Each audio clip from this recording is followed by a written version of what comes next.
Hi, ladies and gentlemen. We would like to extend our heartfelt appreciation to your presence to our exclusive event dedicated to the Singapore Depository Receipts. So thank you for the effort to join us, whether physically or through online. So this collaboration between SGX and Phillip Securities resulted in the SDR, and which is successfully launched on the 30th of May this year. It is the first time that we have such a product in Southeast Asia, so we trust that it will provide you with such an alternative investment option that will hopefully fit in your investment strategy. So today we are very honored to have our distinguished guests, and this includes SGX, our Thai colleagues, and the representatives from the first three companies that offer trading through SDR.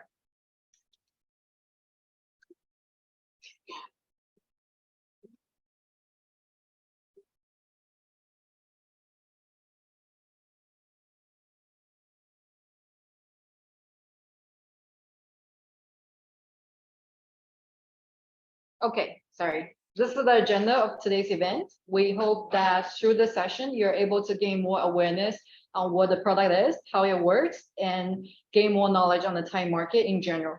Without further ado, please welcome our distinguished guest, SGX, Ms. Bernice Tan, to tell us more about the SDR.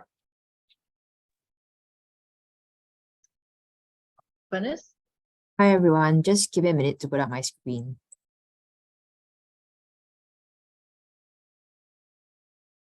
So I trust that you can see my screen from there. Good, all good. So good afternoon, everyone. I'm Bernice from the SGX, and I'm also the product manager for the Singapore Depository Receipts, or SDR in short. So together with Phillip Securities, it is my pleasure to welcome you all to the very first virtual corporate meet and greet session under the Thailand-Singapore DR linkage. So today we have a unique opportunity of bringing together three blue chip companies from Thailand and a diverse base of investors from Singapore, marking a key milestone in cross-border collaborations between our two countries. So I'd also like to take this opportunity to thank Phillip Securities for hosting the event, the speakers from Phillip Thailand, Ms. Chutikan, and the three companies, Mr. Tanat from PTTEP, Ms. Jarapan from CPALL, and Mr. Danat from AOT for your participation and time this afternoon. For the investors that are here with us this afternoon, I hope this session brings you new insights to the Thai business landscape and opens up new investment opportunities. So with that, let's get started. My sharing today will cover two key areas. One, starting with the features and benefits of the SDRs, followed by an overview and a comparison of the Singapore and Thai market. I'll just take a short pause here on the disclaimer, right? So importantly, this presentation is educative in nature. It is not an offer or solicitation to buy or sell, and it's not any form of financial advice. So with that, let's get on. So some of you may have seen some of these news articles on accessing Thai blue chip companies on SGX in the last couple of weeks on Straits Times, Business Times, or CPALL. So this is actually a very exciting development that is on the back of a partnership between the SGX and the Thai exchange, the SET, targeted at expanding the investment options for our Singapore investors through depository receipts. So this cooperation is the first of its kind at the exchange level in ASEAN, and both regulatory bodies, the MAS and the Thai Securities and Exchange Commission, have expressed strong support for this initiative.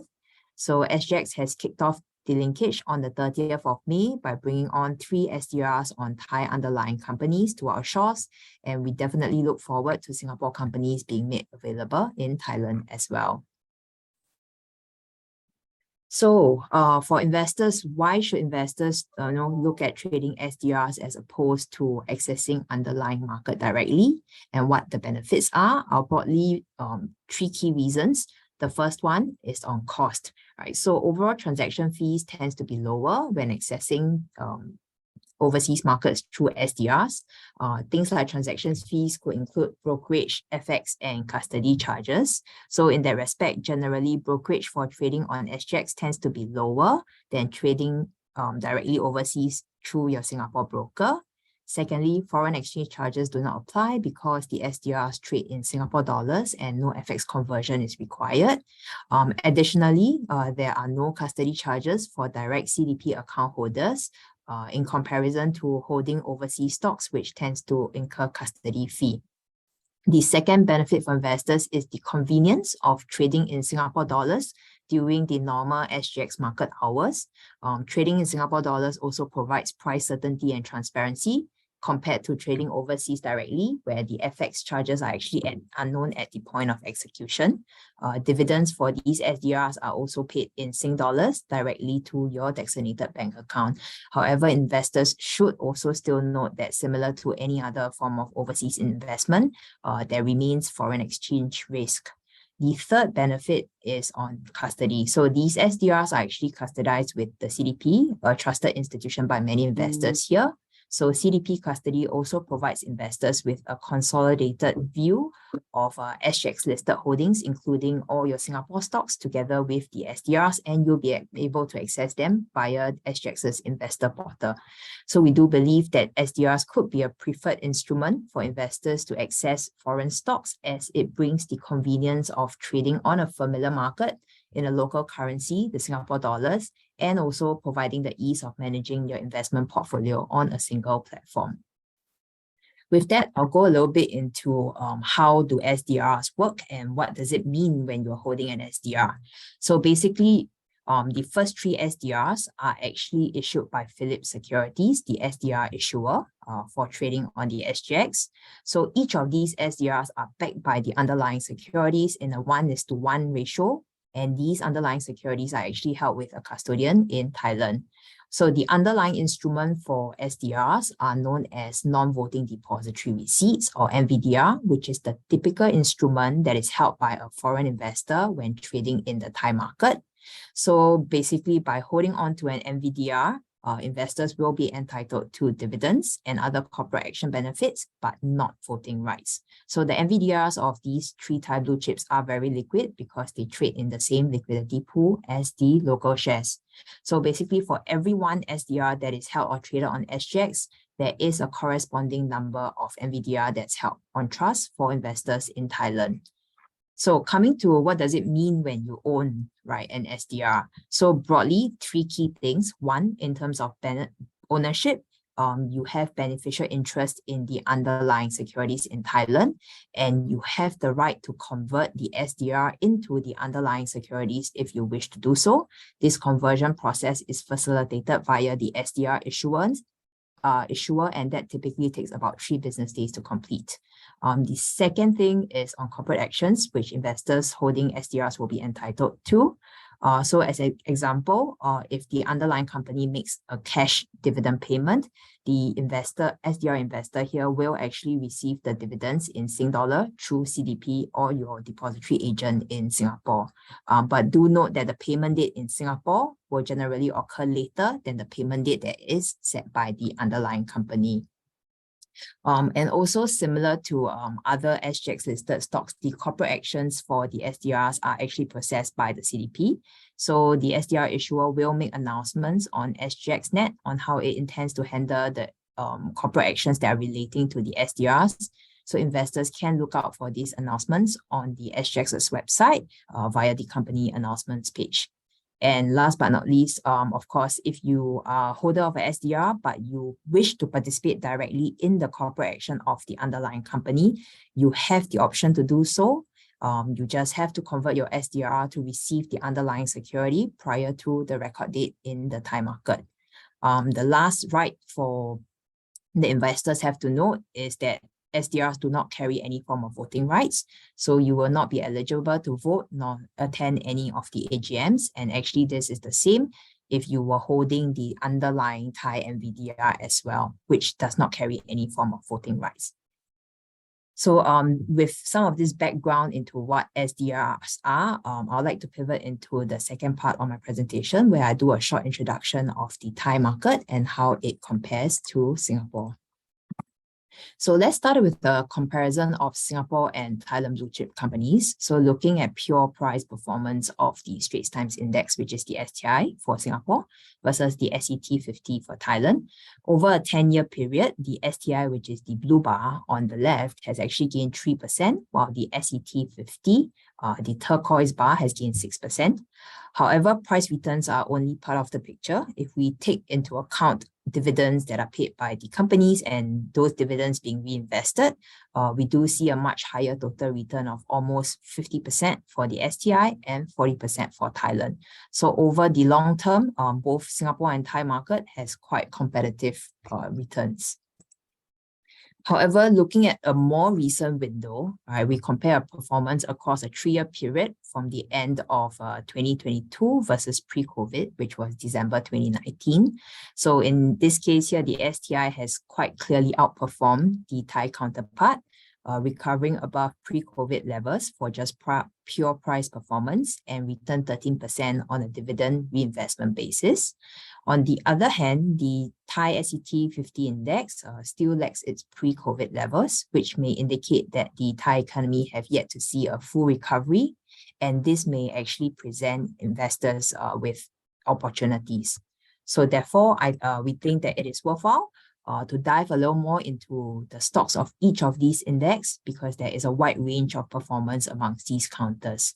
So these tables that you're looking at shows 2022 top performing blue chips. On the left are the STI's top 10 performers, and on the right are SET 50's top 15 performers.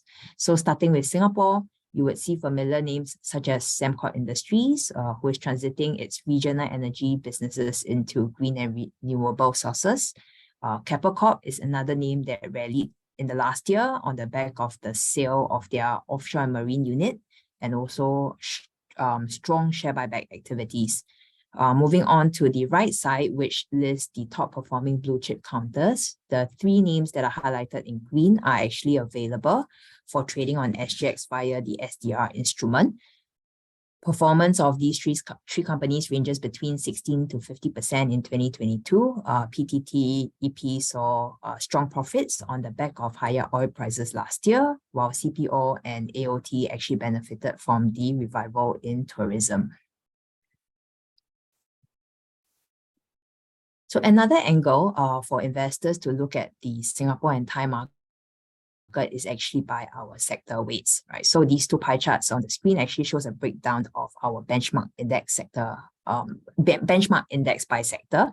So starting with the STI, which is on the left, the heavyweight sectors in Singapore are the financials because of the 3 banks, real estate sector, which includes our REIT market, and also consumers as well. On the other hand, the SET 50, which is the Thai benchmark, is actually anchored by industrials, energy, utilities, and materials, represented by the right half of the pie. And you would see that actually there's little overlap between the core sectors of the 2 markets, and therefore the Thai market is potentially complementary in terms of sector diversification for Singapore investors. So the table on the right shows the top weighted counters in the Thai benchmark. Highlighted in green again are the first batch of SDRs that are available for trading on the SGX, and these 3 companies are heavyweights in the index. They collectively make up close to a 1/5 of the SET 50. So I just wanted to share a short overview of the 3 SDRs and the 3 companies that are traded on the SGX. So Airports of Thailand is Thailand's largest airport operator and world's largest listed airport operator as well, ahead of Shanghai and Paris. They manage 6 international airports, including the 2 in Bangkok that many of us would be familiar with. CPALL is the operator of all the 7-Eleven chains in Thailand, and they also hold exclusive distribution rights of 7-Eleven in Cambodia and Laos. PTTEP is ASEAN's largest listed ONG exploration and production company. It's a systemically important company, and I believe the Thai Ministry of Finance actually holds more than 30% indirect stake in there. These 3 SDRs actually trade at a 1:1 underlying ratio, 1:1 ratio with the underlying security. And what that means is if you were holding 100 units of AOT SDR, there will be 100 units of AOT NVDRs being represented in a Thai custodian account. The minimum trading size of these SDR ranges between 200 to 600 Singapore dollars because each of them transact at a minimum bought lot of 100 units, similar to our stocks.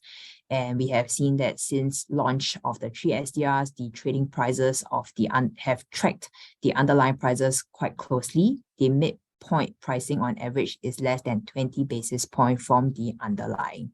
So these SDRs are already trading on the SGX. You will be able to access them through your broker platforms. You just have to search for them through using the ticker codes that you are seeing on screen now. So TATD for AOT, TCPD for CPO, and TPED for PTTEP. So do check them out. The last bit or the last slide I have, it's on where you can find information and resources on the SDRs and the underlying company. So we do have a lot of resources available on SGX's website. So you may scan the QR code or take down the web link sgx.com/SDR. From there, you will be able to find the program documents for the SDRs, related announcements, and investor guide. It will also link you out to broker research analyst report on the Thai underlying companies. And you can also check out the regular webinars and seminars hosted by SGX, all the brokers that covers both fundamental and technical aspects of the 3 Thai companies. And of course, if you'd like to find out more about the NVDRs and the underlying Thai companies, please visit the SET website. All of the resources are available in English, and the company announcements are also made in English as well.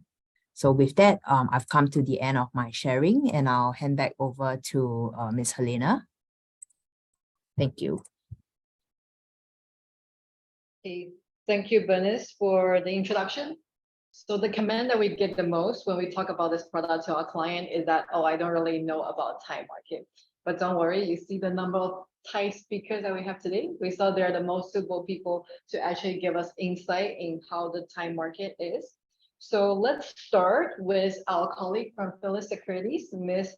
Chutikan, to give us a brief Thailand economic outlook. Chutikan? Hello, everyone. Today, I'm very pleased to have the opportunity to present you about the perspective of the Thai economic, and that will help you to make a decision to invest in the Thai market, that you can choose to diversify your portfolio through the SDR that have launched, is linked to the airport of Thailand, CPALL, and PTT Exploration and Production. That I believe that which are the business sector that have competitiveness and play important roles in the expansion of Thai GDP. So let me share my slides. I will start with the GDP growth. So if you look at the Thailand economic growth, the Bank of Thailand expects the country GDP to grow by 3.6% this year, and the next year around 3.8%. Private consumption and the tourism in the economic engines. For private consumption grows by 4.4%. For the export of goods and service, the Bank of Thailand expected growth around the 7.8%. That's portion from the tourism.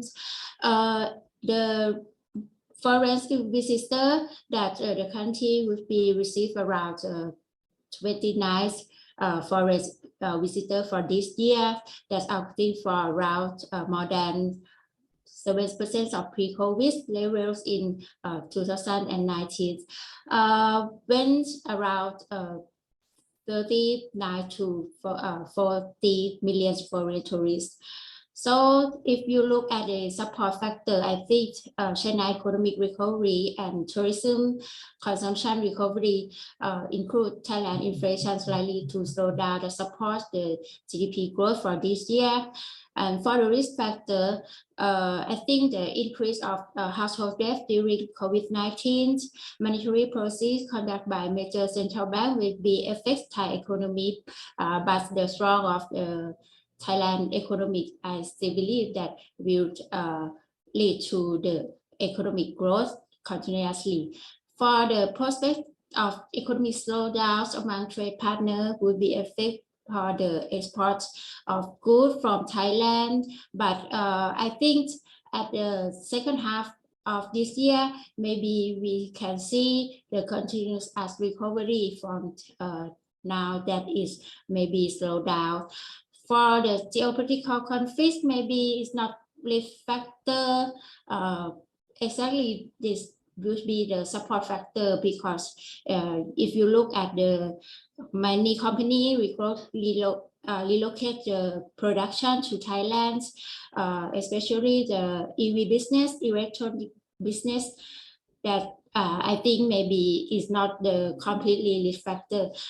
But the sensitive factor that we are in is general election. After general election, we have to follow the timeline for get the prime minister and new government that will support the policy that they have to launch. So this is about the GDPs, and if you look in the part of the spending that I mentioned about the private consumption, we can see that the income and confidence recovery driving the spending.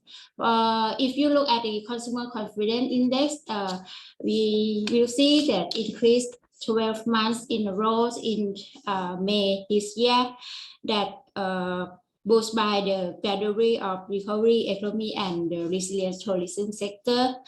Politics as a considerable influence on confidence, and I think that may have to wait 3 or 4 months to assess that whether it have revived. But now we in the time of to get the new government, so I think the spending will recovery at the normal now and will go continuously. So if you look at the right hand side, the Thai people income continue to rise. The overall average monthly wage in Thai rose around 9% from 2018.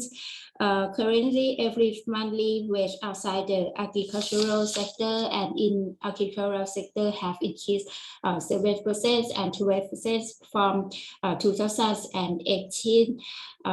So I think that will support the spending and will support the economic growth continuously. So for the part of the tourism recovery to be driven by the foreign travel.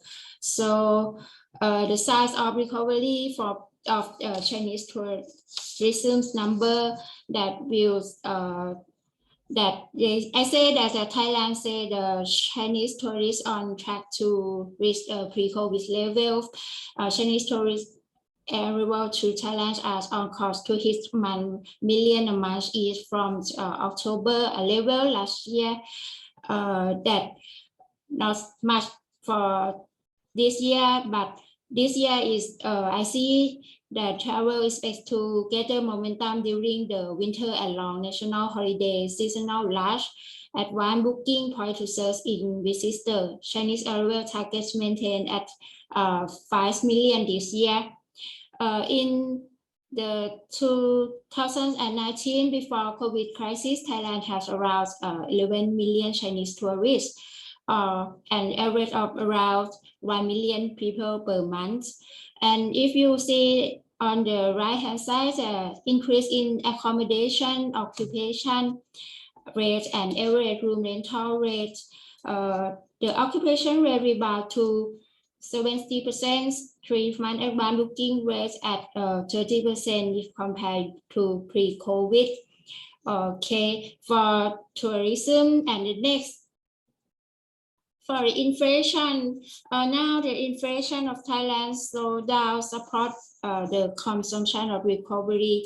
So inflation pressure, foreign decrease in global energy price, and while food price pressure show signs of easing, while food and non-alcohol beverage which by 40% in baskets and 23% for housing and 22% for transportation inflation. Thailand's headline inflation dropped to its lower in 25 months in May due to the falling of energy and food price. The headline consumer price index rose 0.53% in May from the year earlier, and cost CPI index in May rose 1.55% from the years ago. It was the third year in a row that headline inflation came in within the Bank of Thailand target range around 1% to 3%. And the next week we will get the CPI index for the June that expect will be lower than May. So I think the next is about the business condition. For business condition, the size of business recovery, I think are backed by normal economic activity. So if you look at the business sentiment index, especially 3 months, it sustains above 50 more than 10 years, 10 months. So if you look at the new business registrations right for 2 consecutive years. So I think that they will support the economic growth. So the next we'll look at the geopolitical conflict that as mentioned at the first slide about that may be good for Thailand because the economic that will the path of economic growth, I believe that the FDI that will help boost by the comprehensive basic infrastructure. Thailand remains a target for the FDI. So target for this year, I think more than the fourth quarter of last year that FDI come in around $300 billion. And if you look at the BOI number of projects that request for the tax incentive, that for the last year, investment application in the last year in terms of approval project growth around 40% year on year. That so the next we'll look at the interest rate. For the interest rate, follow the economic recovery. I see that the Thailand interest rate expect to reach 2% and expect to reach 2.5% this year. While headline inflation is softening, declining core inflation remains low, but for the latest meeting, the Monetary Committee resolved to increase its policy by another 25 basis points to 2% and aim to ensure sustaining economic growth in the long run. Headline inflation is softening due to declining energy price, but core inflation, they look that is still experiencing positive momentum. Even central bank also revised to down its headline inflation to target range and is projected to be 2.5 and 2.4% in this year and next year. Moreover, core inflation is projected to stabilize at 2% in 2023 and the next year. The MPC has a target of bring inflation to its target range sustainably. Key factor contribute high inflation. They look at the push to pass of soaring cost to consumer, which is higher and faster than expect. Surprise and cost pressures such as elevated minimum wage and demand pressures such as surge in tourist arrivals and economic boost from the government policy and policy rates. According that we expect the country policy rate to reach 2.5% this year. And if you look at Thai baht expect to fluctuate between 33 to 36.5 per dollar in this year. Okay, that's about the Thailand economy. And okay, current account, tourism boost Thailand gradual economic recovery. The current account shows sign of improvement as the increased tourism income offset softening export. So I will conclude about the Thailand economic outlook. Then there is potential for the Thai economy to continue growing beyond the first half, shifting driven by tourism sector as the continuous recovery in foreign tourism number, include the return of Chinese traveler, is anticipated to provide positive momentum for the consumption too. Although Thailand export have contracted to the global economic slowdown and a higher base last year, they are expected to rebound in the second half. Thanks to the process of the China demand recovery, the income government is anticipated to help boost economic growth, the state and the state investment. While Thai inflation continues to soften, core inflation remains sticky, which could push the Bank of Thailand to raise in the interest rates by another 50 basis points in the second half, so as to support economic growth and manage the various economic risks. Okay, that's all about the Thailand macroeconomic outlook from Phillip Thailand Securities. Okay, thank you. Thank you, Ms. Chutikan. So excited to start trading SDR. Why don't we hear from our 3 Thai companies to see which one you would like to invest in? We do start seeing some questions coming in. So if you do have questions, do feel free to text in our Q&A session, and we're going to try to answer them all at the end of the session. Okay, so the first company who will be sharing is CPALL. Ms. Jirafan, the floor is yours. Hi, good morning, everyone, and thank you for Philip to host this session. It is our honor to be selected into SDR. For CPALL, I think everyone may familiar with CPALL, particularly for 7-Eleven in Thailand. Actually, this presentation, I would like to walk you through what we are doing in Thailand. And actually, we had done some in the neighboring country already.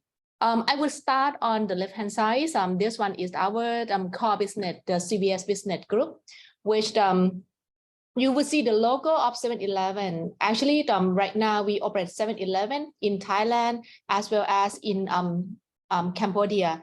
And within this year, you're going to see the first store in Laos.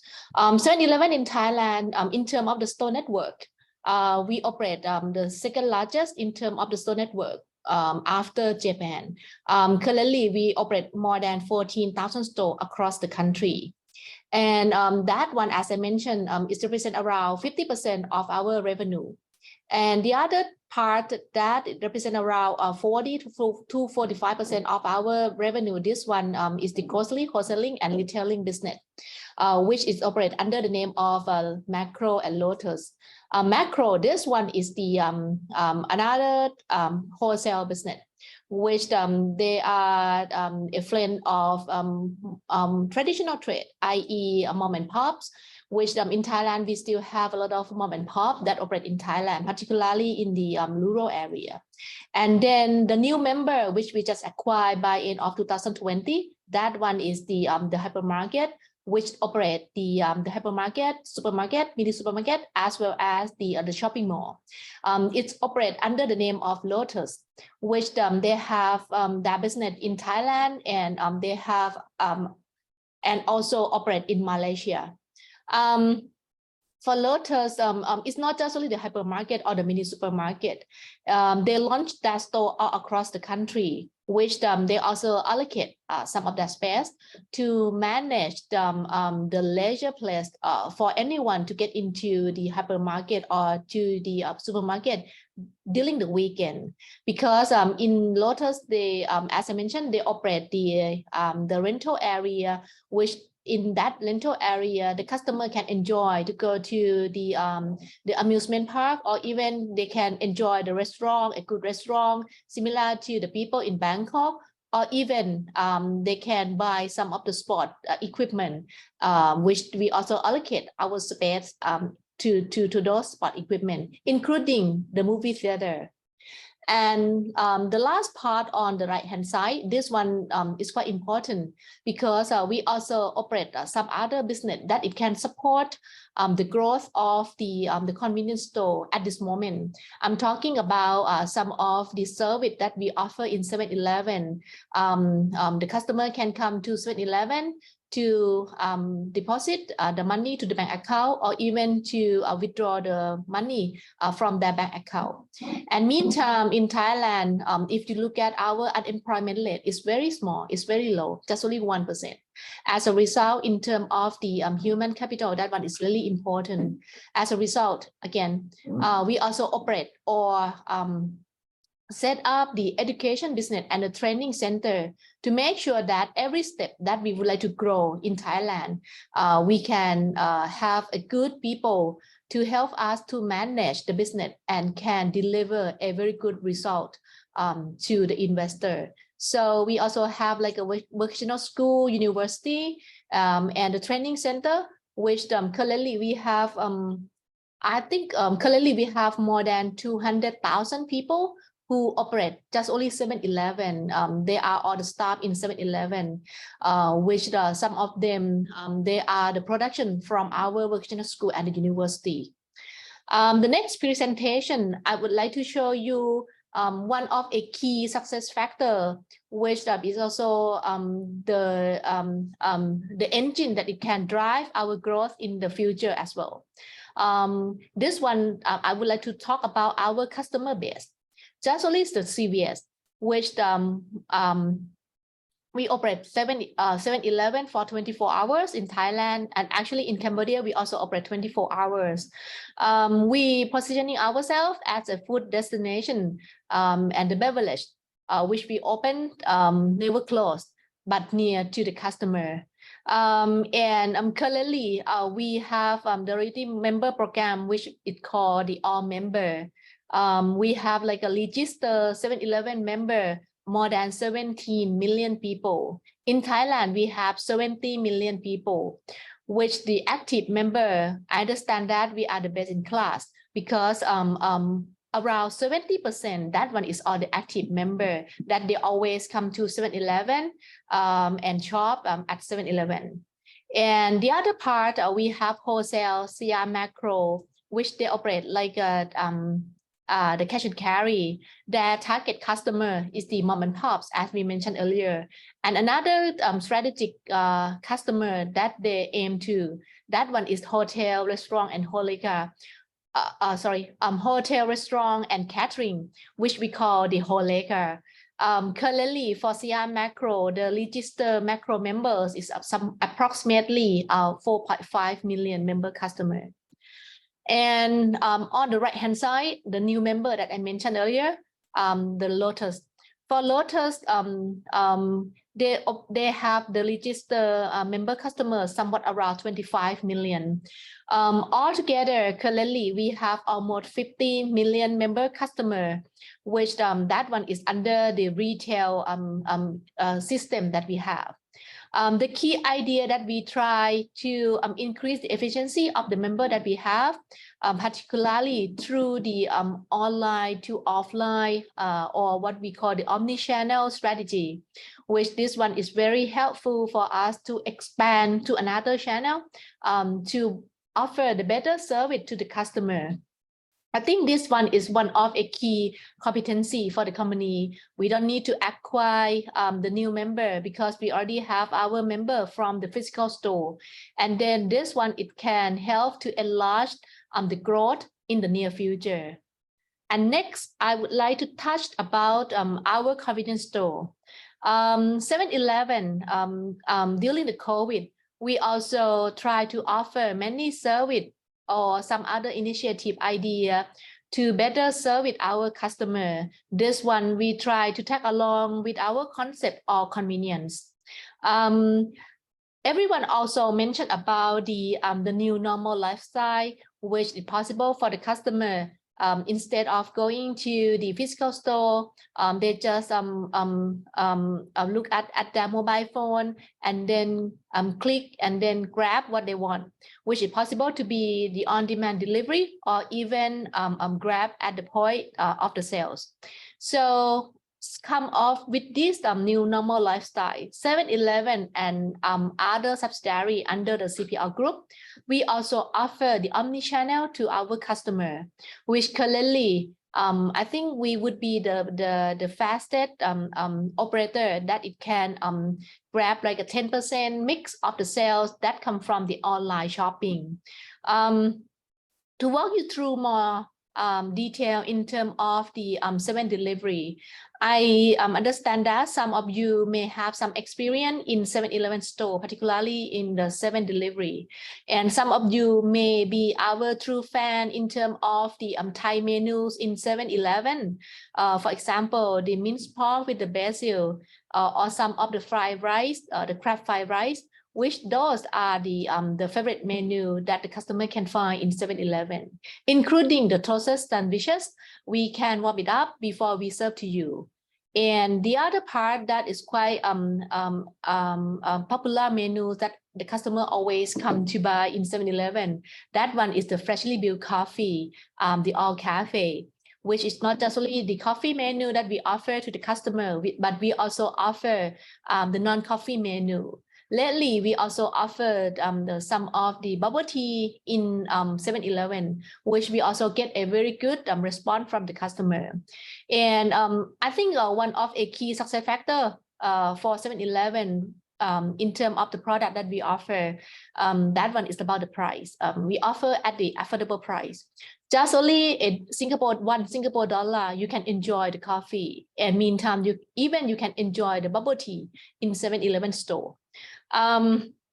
So we develop it's kind of like an in-house development in terms of the application, 7 delivery application. And then once you open the application will show you the nearest store from your point, which each store is just about 2 kilometers at the maximum for the service radius area. And then you can order everything, including the lunchbox, and we offer to warm it up before we serve you.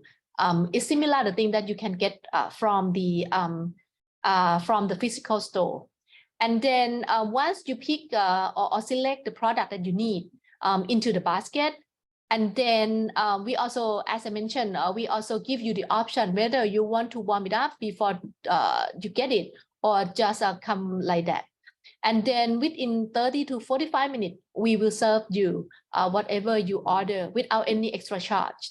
And then this one, we get a very good reception from the customer. As I said, around 10% of our sales revenue is already contributed from the 7 delivery.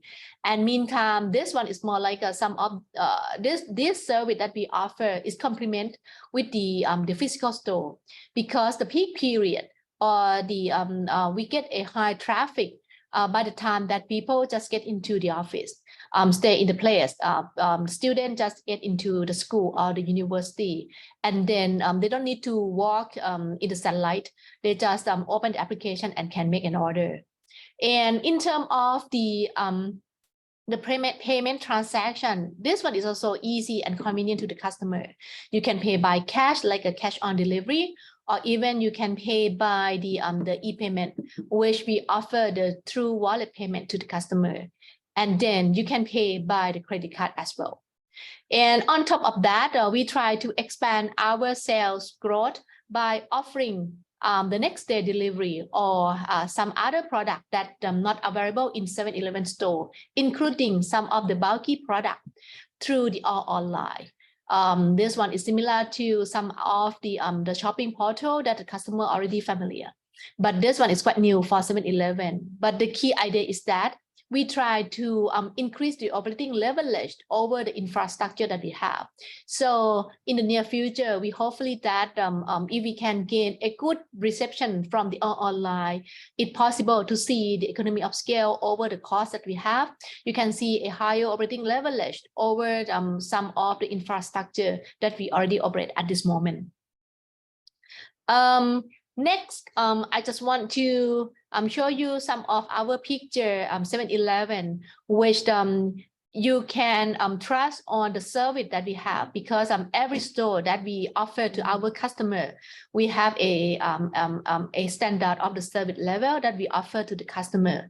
Every step or every point that you visit Thailand, you're gonna have 7-Eleven near you, and you can enjoy all the food or the beverage that we offer. Currently, we try to provide a larger size format for our customer, because that one we can offer more convenient to the customer who drive to get into the CVS. And next, I just want to walk you through a little bit for our subsidiary, the CR Macro. This one is the picture and the format that they operate at this moment, the B2B cash and carry. And the last one is the B2C, the hypermarket, the Lotus.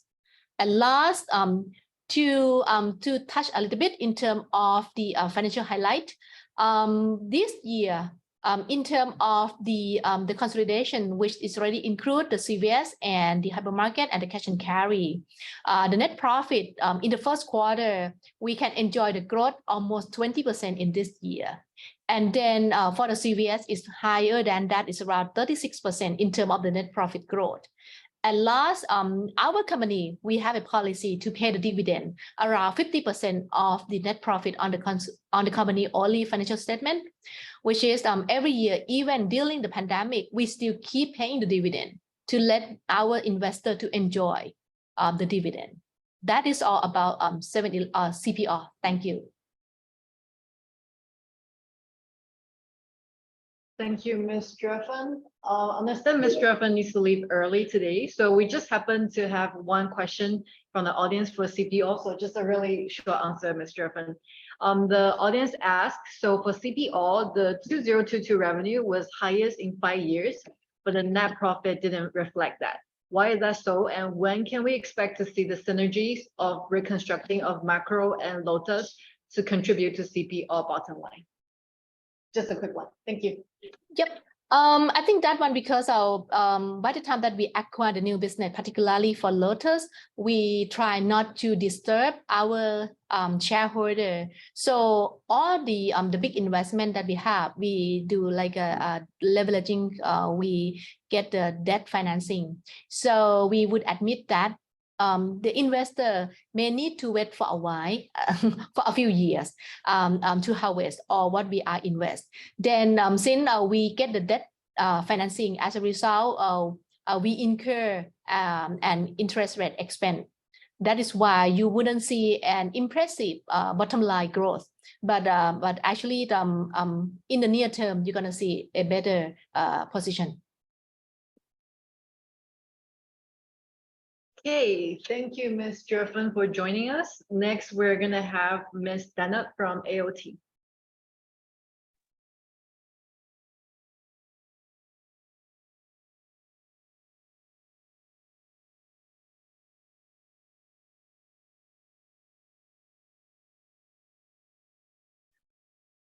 All right. I hope everyone see the screen clearly. Good afternoon from Bangkok. My name is Danut Saitiam from Investor Relations of Airport of Thailand, or AOT. On behalf of AOT, I am honored to have the opportunities to share the AOT core business and our key future developments with you all today. My presentation will cover on the topic of the company profile, air passenger traffic, and the recovery, together with our AOT expansion and its investment. And lastly, on the key development of the non-aero business. Without further ado, let's start with the company profile. AOT is the Thailand's largest airport business operator.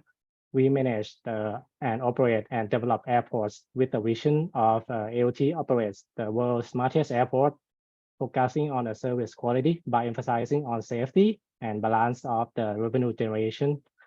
Among of the total 39 airports in Thailand, currently ALT operates 6 major international airports, which is including the 2 in the central part, which are the Suvarnabhumi Airport and Don Mueang Airport, and 2 in the north, which are Chiang Mai and Mae Fah Luang Chiang Rai, and 2 in the south, which are the Phuket and Hat Yai. All of our 6 international airports, which are account around 80% of the total air traffic volume in Thailand. And ALT was capitalized from a state enterprise to be a public company limited in 2002 and was listed on the Stock Exchange of Thailand in 2004. The Ministry of Finance is the largest shareholder with the 70% stake, and the other 30% held by the institutional and retail investors. And our main revenues come from both aeronautical revenues and non-aeronautical revenues. For the aeronautical revenues, we consist of the landing and parking charge, the departure passenger service charges, and aircraft service charges. And for the non-aeronautical revenues, we consist of the concession, which is the duty-free, which is the largest part of the non-aero revenue, the office and state property rentals, and the service revenue. Let me walk you through the timeline of the COVID situation and correlation with the Thailand recovery of the passenger in this slide. Please note that our fiscal year starts from October until September. From the green bar chart on the left side, you see that's the pre-COVID level of the 2019. The total passenger recorded at 141 million. And later on, COVID hit Thailand in February 2020, which resulted in the decreasing number of passengers by 50% in 2020 and almost 89% decreasing in 2021 due to the ban of the international flight and the government restriction on the air travel. And later on, we have seen a slight recovery from the July 2021, where the Phuket Sandbox extension was promoted, where the international travelers can come to Thailand and stay in the quarantine inside the Phuket. And once they have finished the quarantine, they can freely to travel to other parts of Thailand. And later on in October 2022, we are fully reopening the borders to welcome all international travelers. The number of passengers increased gradually from quarter to quarter. And in 2022, the total passenger recorded at 47 million, or we can say that is 33% of the pre-COVID level in 2019.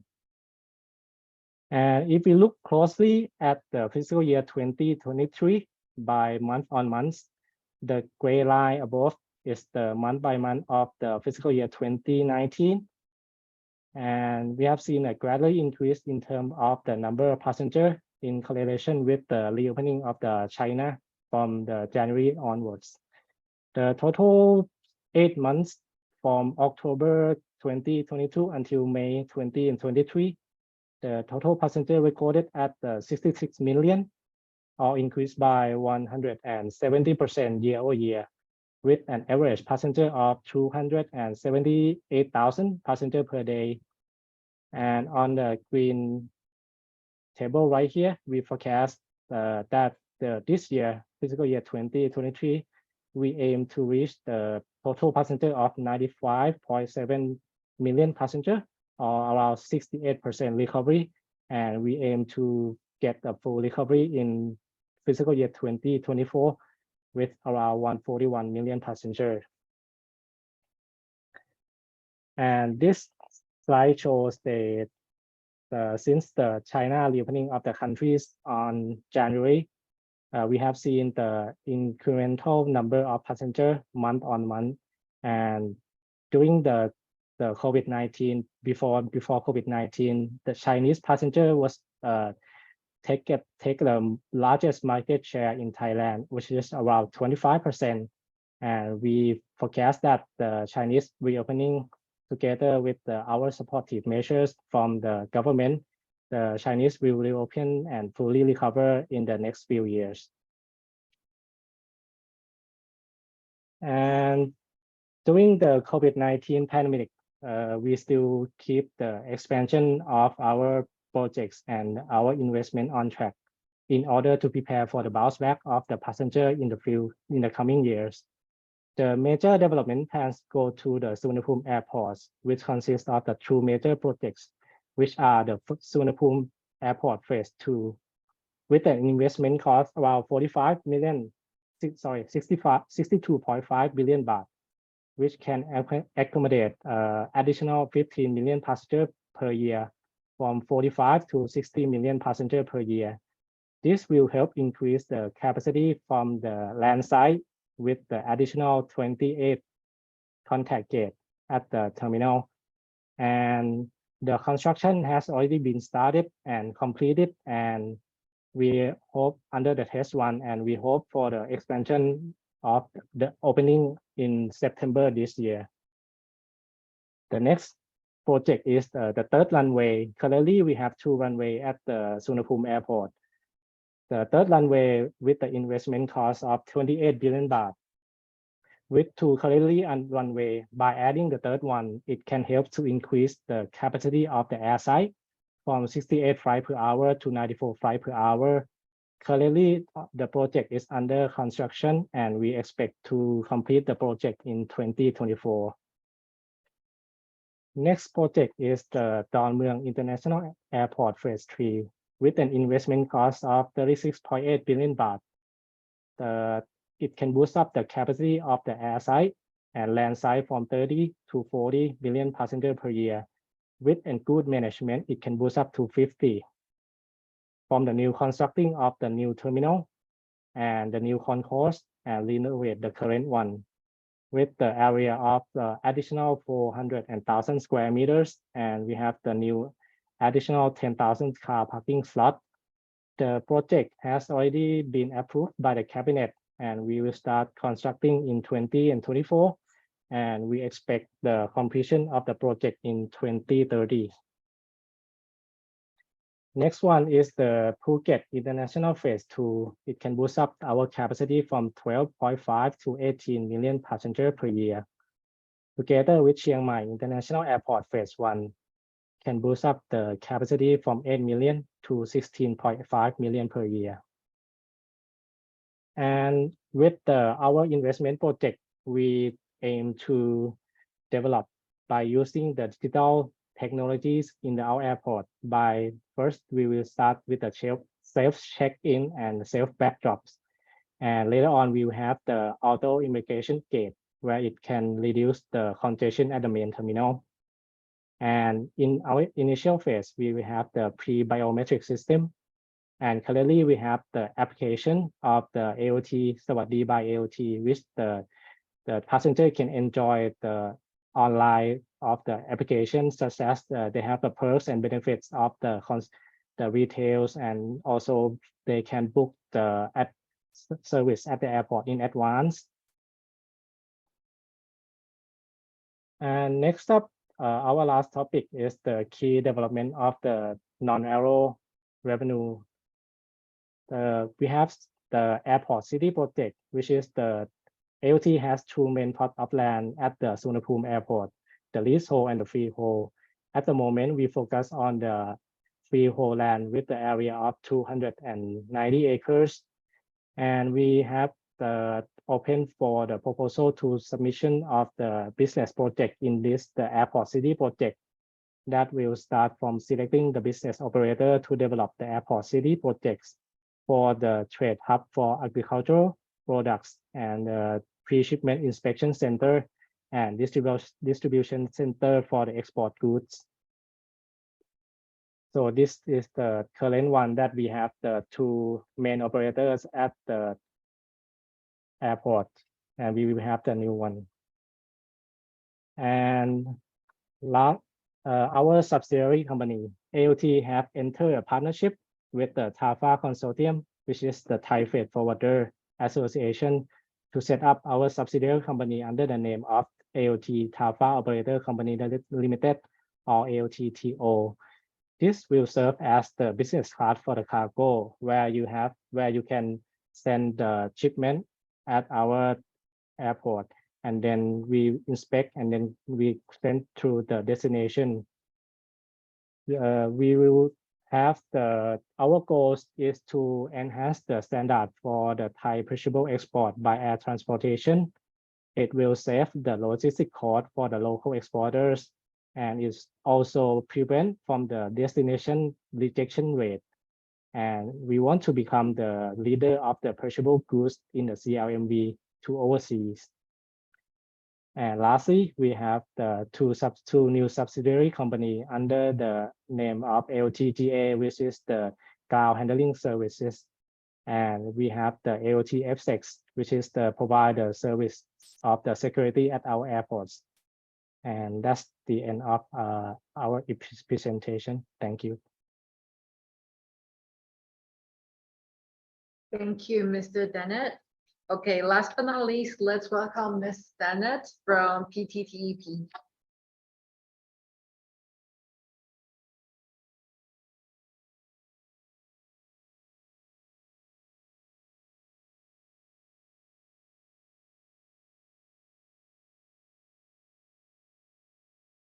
Hi, can I check that you can hear me correctly and see the screen? Yes, we can. Do you mind switching it to full screen? Yeah, thank you. Yep, okay. So good morning to all investors. I'm really delighted for this opportunity to share with you information about PTT Exploration and Production, or PTTEP. And I hope that you receive clear and useful information for your future investment decision. So let's start with the first presentation on the company overview. PTTEP is actually the E&P flagship company under PTT Group.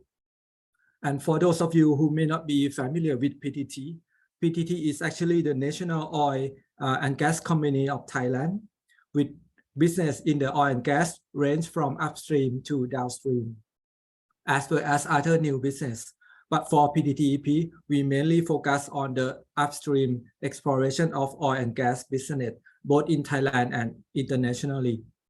Currently, PTT holds around 64% of PTTEP shares in the Stock Exchange of Thailand, which was listed since 1993 with the market capitalization over 17 billion US dollars. We are actually in the top 10 of biggest company by market cap in Thailand. Despite major shareholder being the PTT, our company has liberty to assess and decide business decisions that related to our business through the 14 board members, of which 2 are representatives from PTT and the rest are independent directors. The main revenue source of the company is the gas, condensate, and the crude oil, with more than 90% of the sales revenue come from Thailand, Southeast Asia, and the Middle East. So these are the 3 main focus areas. Key strength of the companies that are widely observed by the investors are our production growth profile, our competitive unit cost, and a strong financial position, as well as our sustainability framework. Financially, we are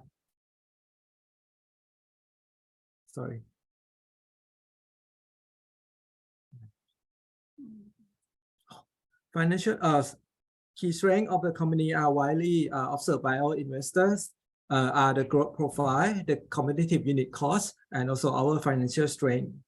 We are rated AAA by TRIS Rating, a local Thai credit rating agency, as well as BBB+ by S&P and Fitch, and Baa1 by Moody's, which is on par with PTT, our parent company, and also on par with Thailand as a country rating itself.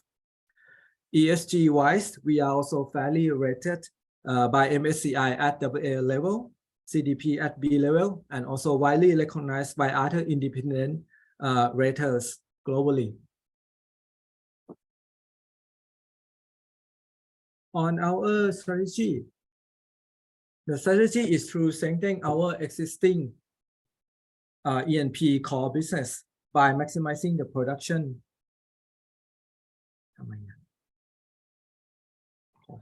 Sorry about the slide. On maximizing our current production of the asset, we also put our best effort to maintain competitive unit costs to withstand the future economic uncertainty.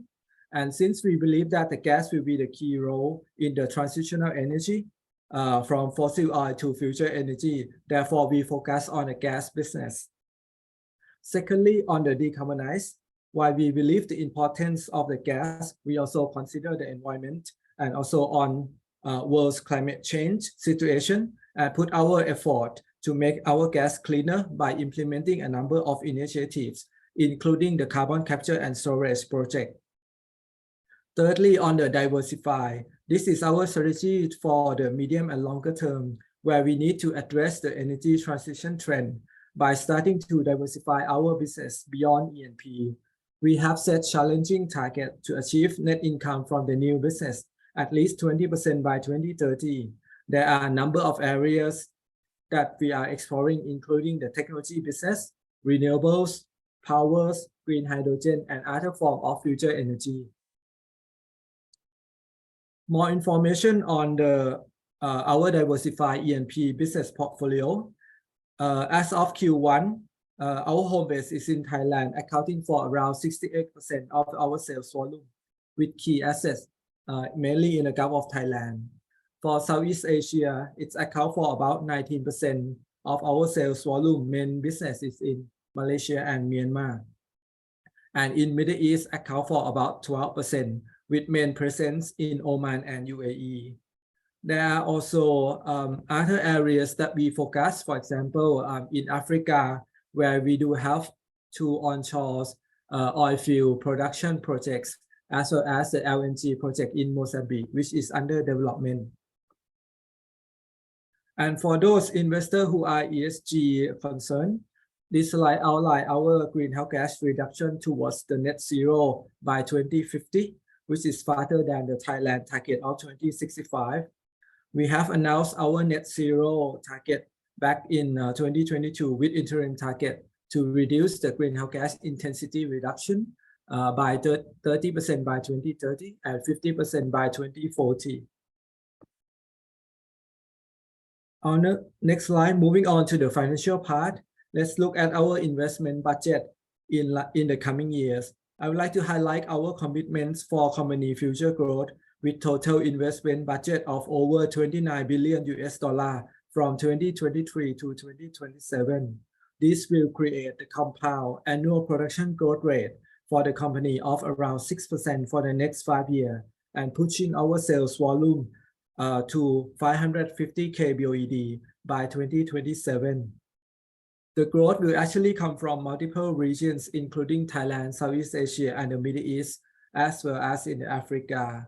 There are major projects that we are highly focused in this 5-year time frame. For example, the Air-1 project in the Gulf of Thailand, the development of Lang Laba, the giant gas field that we recently made a discovery in Malaysia, and also the LNG project in Mozambique that I just mentioned. Also on the exploration front, this year alone, 2023, we have laid out a campaign of more than $223 million to drill more than 17 exploration wells in Malaysia, Thailand, and Oman to fully assess the petroleum resources. My last few slides are on the PTTEP financial position.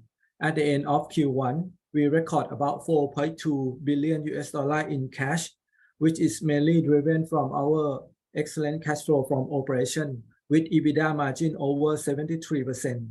And we foresee this to be stable in the range of 70 to 75% going forward. The amount of cash flow being generated is sufficient to finance our 5-year capital expenditure without any additional debt borrowing.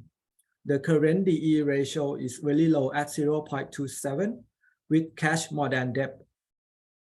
The debt we have is entirely medium to long-term bonds that are raised for funding both from the US market and Thai market with the duration approximately 15 years with a weighted average cost of debt only around 4%. On the balance sheet side, our equity stood at $14 billion as of Q1, with interest-bearing debt of only $3.8 billion. I also provide here the key financial ratios with the ROE of 17% and also the interest-bearing debt only 3.8. With a net profit margin of around 22%. And lastly, on our dividend payment records over the past 6 years, providing consistent income to the shareholders with the dividend policy of at least 30% of the net profit and historical records of more than 50% payout ratio. Thank you very much. That's all for my presentation. Thank you, Mr. Sennett, for your presentation. I understand we're running a little bit behind schedule, so I'll try to rush a little bit. Okay, so next we're going to be talking about the promotion that we're running right now. So we currently have 2 promotions that we're running. Sorry about the slide. Okay, so this is the first promotion that we're running. So we're going to reward the top 3 clients in terms of contract value, a pair of plane ticket back and forth to Bangkok. So this promotion is going to last for 3 months from the launch date. So the launch date is the end of May. So it's going to last until August, the end of August. And another promotion that we have is in terms of it's from the CFD side. So right now it's going to be commercial free for all the Thai SDR if you trade CFD. So this one is, we just started in mid-June. So this one is going to last until the end of September.